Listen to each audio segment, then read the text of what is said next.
안녕하십니까. 책 읽는 사자입니다. 여러분, 이 영상을 찍는 오늘 방금 몇 시간 전이에요. 국힘 경선에서 최종 후보 2명이 결정됐습니다. 김문수와 한동훈으로 압축이 되었습니다. 나름의 확장력과 뚜렷한 어젠더로 열심히 활약하셨던 홍준표 후보가 떨어졌어요. 그래서 의외의 인물 한동훈이 2강으로 살아남았다. 그래서 홍준표 후보는 이제 자연인으로 돌아가겠다라고 은퇴까지 선언을 하셨고, 이제 그럴 만도 합니다. 왜냐면 대선에 지금 이제 3번째 도전하시는데, 만약에 여기에서 경선도 통과를 못했다라고 하면 일정량 자기의 어떤 정치적 스펙트럼이라고 할까요? 이런 것들을 이제 인정하시고 이제 훗날에 범, 보수, 빅텐트에 이제 또 기여를 하실 것 같다라는 생각입니다.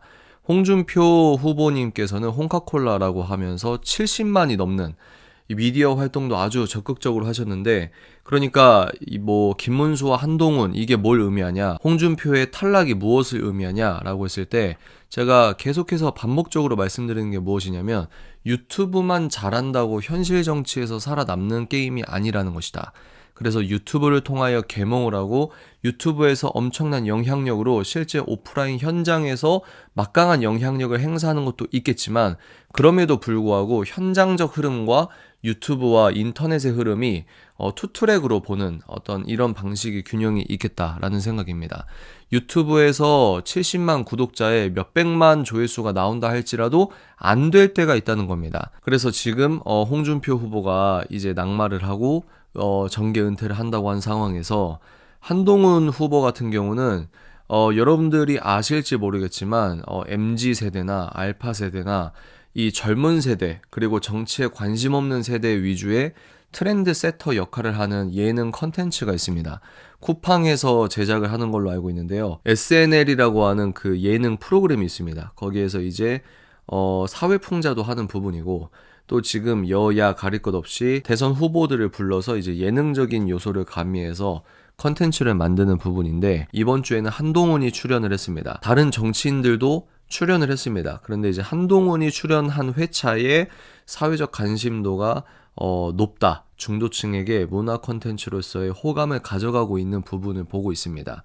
무슨 이야기냐면, 지금 이재명은 민주당 내에서 정말 압도적인 민주당 역사 가운데 가장 강력한 수치로 지금 경선에서 대선 후보로 당선이 됐고, 김문수, 한동훈이 지금 맞붙고 있는 상황에서 한동훈에 대한 대중 매체의 대중 매스미디어 컨텐츠에서 주목도도 받고 있고, 평소 정치에 관심 없던 사람들에게 소구력을 가져가고 있는 모습이 보인다는 겁니다. 이런 문화 흐름이 중요하거든요. 그럼 이게 뭘 의미하냐? 친대한민국 세력, 저를 포함해서 친대한민국 세력에게 달갑지 않은 흐름으로 계속 가고 있는 것은 아니겠는가. 윤심이라고 할 수 있는 대선 후보는 김문수 후보와 나경원 후보였습니다. 그런데 지금 나경원 후보가 1차 컷오프 때 떨어졌고, 지금 김문수 후보 한 사람이 남은 상황에서 친대한민국 세력분들은 만약에 김문수 후보가 떨어졌을 때를 상정을 하셔야 된다는 말입니다. 반대도 마찬가지예요. 김문수 대표가 당선이 됐을 때도 우리가 상정을 해야 되는 부분입니다.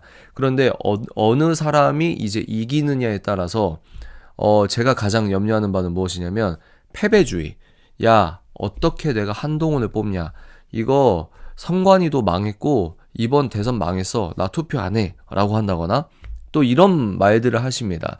한동훈을 뽑을 바에 난 차라리 이재명을 뽑겠다. 여러분, 이게 굉장히 독버섯 같은 말입니다. 무슨 말이냐? 이제 김문수 후보가 되면 이제 빅텐트를 치기 위해서 단일화 과정을 계속해서 해 나가야 되는 겁니다.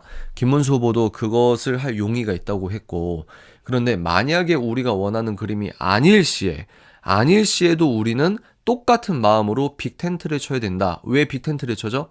왜 내가 마음에 안 드는 후보를 우리가 찍어야 되는 상황을 내가 인정을 해야 됩니까? 이재명이 대선에서 대통령이 되면 안 된다는 위기의식이 있기 때문입니다.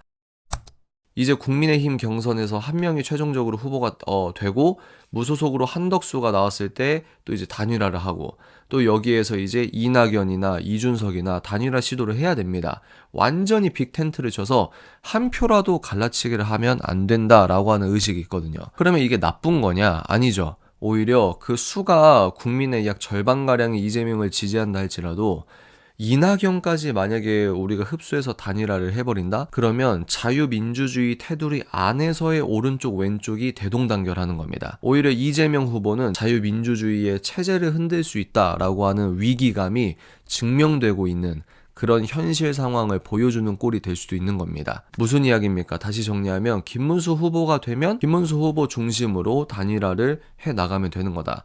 그런데 만약에 한동훈이 경선에서 이겼을 시에 우리는 한동훈에 대한 어떤 적개심이 굉장히 많잖아요. 저도 몇 년 동안 한동훈 욕한 사람입니다.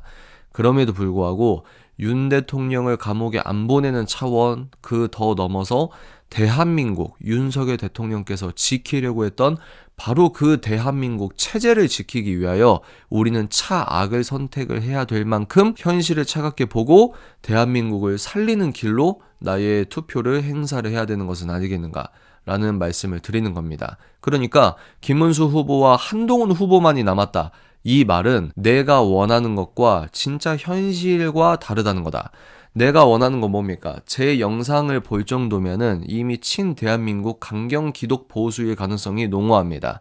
그런데 우리가 유튜브에서 알고리즘에서는 내가 원하는 정보만 흡수를 하지만 여러분이 길거리에 나가보시면 정치에 관심이 없거나 큰 의미에서 좌경화 되셨거나 이재명이 무엇을 의미하는지 모르시는 분들이 절대 다수라는 말입니다. 그래서 탄핵 전에는 헌재를 압박하면 되는 게임과 룰이었다고 하면 이제 1인 1표 사회, 나도 한 표고 정치에 관심 없거나 좌경화된 저 절대 다수도 한 표이기 때문에 전 국민 중 가장 많은 사람들을 친대한민국적으로 설득할 수 있는 방식을 채택을 해야 되는 것이다 라고 하는 것이죠. 여기에서 내가 원하는 방식과 현실에서 설득력 있는 방식이 다를 때 어떻게 되냐? 후자를 선택해야 될 지금 가능성이 있다는 거죠. 왜? 대한민국 체제가 지금 넘어가기 직전이라고 하는 위기의식이 근본적으로 있기 때문입니다. 이 공통 분모 하나로 우리가 완전히 다 뭉쳐야 된다. 뭉치면 살고 흩어지면 죽는다라고 하는 이승만 대통령께서 하신 말씀이 지금처럼 유효하게 느껴질 때가 없는 것이다. 느헤미야서 보면은 하나님이 우리나라를 구해주실 건데 성벽을 다시 쌓는 것은 우리가 할 일이다 라고 하는 것처럼 하나님께 기도하는 동시에 우리가 해야 할 일을 충실하게 해야 된다. 우리가 해야 할 일에 대한 1번이 무엇이냐면 현실 인식을 해야 된다. 제가 반복적으로 그 말씀을 드리는 겁니다. 어떻게 보면 유튜브에서 저와 함께 나라를 지키려고 했던 스탠스에서는 진영에서는 저의 이런 포지션이 굉장히 재수가 없을 수 있어요. 그런데 저는 분명한 게 하나 있습니다. 어떤 거냐면 체제를 지키는 게 1번이라고 하는 거예요. 체제를 지킨 다음에 저 후보를 쌍욕을 하든 비방을 하든 안티 카페를 가입하든 일단 체제가 지켜지고 난 다음에 우리가 그걸 하자는 거예요. 싫어할 사람 싫어하고 좋아할 사람 좋아하고. 그런데 우선 싫어한다, 좋아한다, 내가 말할 수 있는 표현의 자유와 사상의 자유가 침범받지 않는 그 대한민국의 체제를 온건하게 지키기 위해서, 굳건하게 지키기 위해서는 반드시 우리가 우선순위를 깨끗하게 정리를 해야 된다. 내가 기분이 안 좋아도, 내가 불쾌하고, 내가 도저히 납득이 안 돼도 현실이 그렇게 움직인다. 그러면 체제를 지키는 것, 그리고 더 나아가서 윤석열 대통령을 감옥에 안 보내는 것, 그걸 우선순위로 삼고 차악을 선택해야 된다라고 하는 겁니다. 물론 김문수 후보가 경선에서 이겼어요. 그러면 훨씬 더 심정적으로 쉽겠죠. 그런데 또 김문수와 한덕수가 붙을 때, 그리고 김문수와 이낙연, 김문수와 이준석, 우리가 넘어야 할 언덕들이 꽤 됩니다. 이준석 욕하는 건 쉬워요. 그런데 실제로 이준석에 대한 여론조사 득표율이 7%에서 9% 정도 나온다고 합니다. 그 여론조사에 믿냐? 여론조사 기관 다 썩었다 라고 하시는 분은 저랑 말이 안 통하는 것이고, 그래서 우리가 차갑게 있는 그대로의 현실을 봤을 때 이기는 게임을 해야 된다. 내가 속 시원한 것과 시세를 바로 보는 것은 좀 다를 수 있다. 그래서 김문수와 한동훈 두 명이 남았다는 것은 무엇이냐? 내가 속이 시원한 것과 현실이 다르구나 라는 것을 우리가 간과하면 안 된다는 사인 중에 하나가 아니겠는가. 여러분 생각해 보십시오. 누구나 기각이 된다고 했을 때 8대 0이었습니다. 8대 0 나오기 전에 여러분이 받았던 여의도 찌라시나, 그리고 친대한민국적인 분석과 예측, 그 수많은 어떤 의미 부여를 생각해 보십시오. 그렇게 우리가 의미 부여한 것과 현실이 완전히 달랐을 때의 그 갭 차이에서 오는 실망감을 생각해 보십시오. 이기려면 우리와 다른 생각을 가진 절대 다수의 일반 시민분들을 상정을 해야 된다라고 하는 겁니다. 이 영상을 보시고 혹시 너 한동훈 지지하는 거냐?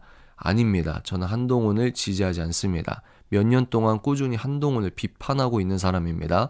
여러분과 마찬가지로 한동훈에 대한 기대감이 저번에 비대위원장 하고 나서 김경률 불러오고 뭐 사과해야 된다라고 하고 그때부터 이 사람 봐라 라고 했던 부분이거든요.